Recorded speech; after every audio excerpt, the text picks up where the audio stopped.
امام مالک نے نافع سے سنا, نافع نے عبداللہ بن عمر سے. گولڈن چین. اسی سند پر بخاری اور مسلم میں رفع الیدین کی حدیث ہیں. گولڈن چین, سب سے بیسٹ سند, کہ عبداللہ بن عمر کہتے ہیں کہ قربانی عید والے دن کے بعد 2 دن ہے, یعنی ٹوٹل 3 دن.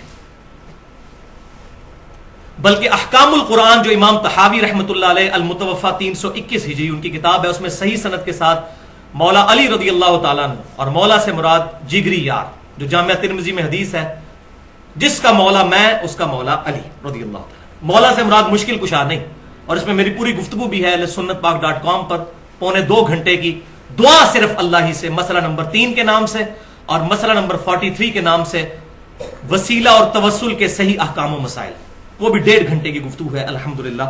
یہ میں نے ایشوز میں ریزالو کیا ہے. تو اسی بک میں ہے کہ سیدنا علی رضی اللہ تعالیٰ عنہ کا قول ہے صحیح سند کے ساتھ کہ قربانی کے کل 3 ہی دن ہیں, 10, 11 اور 12. اور اسی کتاب میں عبداللہ بن عباس رضی اللہ تعالیٰ عنہما کا بھی قول ہے صحیح سند کے ساتھ کہ قربانی کے دن عید کے بعد 2 ہیں, لیکن افضل دن پہلے دن ہی قربانی کرنا ہے. یہ مسئلہ بھی کلیئر ہو گیا. لہذا یہ 4 دن جو اونٹ کھڑا رکھتے ہیں اور پھر قربان کر رہے ہوتے ہیں, یہ ہم مردہ سنت زندہ کر رہے ہیں. تو یہ عبداللہ بن عباس کہہ رہے ہیں پہلا دن افضل ہے. یہ کوئی مردہ سنت زندہ نہیں ہے, پہلے سنت تو ثابت ہو صحیح سند کے ساتھ. تو مردہ سنتیں جو بخاری اور مسلم سے ثابت ہے اس کو زندہ کرنے کے لیے کوئی تیار ہی نہیں. وہ میں بتا دیتا ہوں, اگر اس کے لیے کوئی تیار ہو جائے. بخاری اور مسلم کی متفق علیہ حدیث ہے, آپ صلی اللہ علیہ وسلم نے فتح مکہ کے موقع پر کالی پگڑی پہنی ہوئی تھی اور اس کے 2 شملے چھوڑے ہوئے تھے دائیں اور بائیں کندھے پر. اس مردہ سنت کو بھی زندہ کریں نا, سارے لوگ پگڑیاں باندھیں. المستدرک للحاکم میں صحیح سند کے ساتھ ہے, سعد بن ابی وقاص کہتے ہیں میں نے سفید کلر کی پگڑی باندھی ہوئی تھی اور شملہ نہیں چھوڑا تھا, تو آپ صلی اللہ علیہ وسلم نے اپنے مبارک ہاتھوں سے وہ پگڑی کھول کر دوبارہ مجھے باندھی اور 1 چپے کے برابر جو ہے وہ شملہ چھوڑا, اور فرمایا سعد اس طرح پگڑی باندھا کرو, خوبصورت لگتی. تو اس مردہ سنت کو بھی کوئی زندہ کرے نا. اچھا, اب ایک اور نئی آج ہی مجھے سننے کو ایک بات ملی کہ جی حاجی جو ہے وہ منا میں ہوتے ہیں, تو منا میں تو قرآن پاک میں سورۃ البقرہ کی آیت نمبر 203 میں آیا ہے کہ منا میں تو آپ 3 دن مزید رہ سکتے ہیں, 2 دن کے بعد بھی لوٹ سکتے ہیں, یعنی 10 کے بعد 11 اور 12. عموماً تمام حاجی 12 تک آ جاتے ہیں, لیکن اس میں اجازت ہے قرآن پاک میں سورۃ البقرہ آیت نمبر 203 میں کہ کوئی تیسرے دن بھی رہنا چاہے تو رہ سکتا ہے. تو کہتے ہیں چونکہ وہ منا میں 3 دن رہا جا سکتا ہے, لہذا قربانی بھی 3 دن ہو سکتی ہے. بھائیو یہ مسئلہ کہاں سے نکال لیا ہے؟ تو یہ بالکل فراڈ بچایا ہوا ہے, پتہ نہیں کہاں سے یہ باتیں لکھ لی ہیں. تو ایسی کوئی بات نہیں ہے, الحمدللہ میں نے بتا دیا. اہل سنت اہل تشیع میں اتفاق ہے, سوائے امام شافعی رحمۃ اللہ علیہ اور چند لوگوں کا کہ وہ چوتھے دن کی قائل ہیں, اور ضعیف روایتوں کی وجہ سے, اور اس میں کوئی ایسا مسئلہ نہیں, ہم ان پہ کوئی بدعت کا فتویٰ نہیں لگاتے, لیکن جس کو بات پتہ چل جائے. اور میں اسی لیے بھائیو, یہ بات شاید کسی کو بری بھی لگے, لیکن میں اپنے دل کی بات سامنے رکھوں, میں اہل سنت میں سے اور اہل تشیع میں سے سب سے زیادہ محبت اہل حدیث کے ساتھ کرتا ہوں. اس کی وجہ یہ ہے کہ یہی ایک مکتبہ فکر ہے جن کے سامنے جب صحیح الاسناد احادیث رکھی جاتی ہیں تو ان کو اپنا کوئی بزرگ یاد نہیں آتا. وہ کہتے ہیں بھئی حدیث صحیح ثابت ہوگی, یہی ہمارا مذہب ہے, اور اگر ہم کسی حدیث پر عمل کر رہے تھے اور وہ ضعیف تھی ہم چھوڑ دیں گے.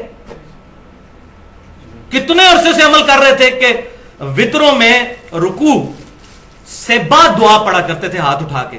جب ثابت ہو گیا کہ نہیں ہے تو دارالاسلام جو اہل حدیث کا سب سے بڑا مکتبہ ہے, انہوں نے اس کتاب میں لکھ دیا کہ رکوع کے بعد ثابت نہیں ہے, رکوع سے پہلے ہی قنوت وطر کرنا ہے, رکوع کے بعد قنوت نازلہ ہے. صحیح بخاری میں بھی موجود ہے کہ اس شخص نے جھوٹ کہا جس نے کہا کہ اللہ کے نبی صلی اللہ علیہ وسلم رکوع کے بعد دعائے قنوت پڑھتے تھے. وہ تو آپ نے 1 مہینہ پڑھی قنوت نازلہ میں, ورنہ پہلے ہی پڑھا کرتے تھے. انہوں نے رجوع کیا.